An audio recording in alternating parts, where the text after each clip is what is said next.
কিন্তু ডিপ ফ্রিজে রাখলে এটা সেই নষ্টটা হয় না, আর সিদ্ধ হতেও কিন্তু সমস্যা হয় না। বাজারে লিস্টে লিখে দিয়েছিলাম এই বুটের ডাল আনার জন্য। তো এই বুটের ডাল না এনে এনেতে হচ্ছে এই যে এগুলা ছোলা, তাই এগুলো তো এখন খাওয়া হয় না। তো কী করব, আর এগুলো বাইরে রাখলেও কিন্তু পোকা ধরে আর কি। তো এখন এরকম একটা বোতল নিচ্ছি, বোতলে এইভাবে ধরে আমি ডিপ ফ্রিজে এটাকে রেখে দিব। আর ডিপ ফ্রিজে কিন্তু রাখলে বাদাম এরকম ডাল বা ছোলা পোকায় ধরে না, আবার পুরান হয়ে যায় না, একটা গন্ধ হয়ে যায় পুরান হলে।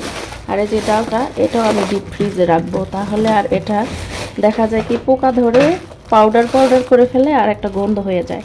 কিন্তু ডিপ ফ্রিজে রাখলে এটা সেই নষ্টটা হয় না, আর সিদ্ধ হতেও কিন্তু সমস্যা হয় না। ছোলা বলি আর যে কোনো ডাল বলি সিদ্ধ হয়ে যায় সুন্দর মতো।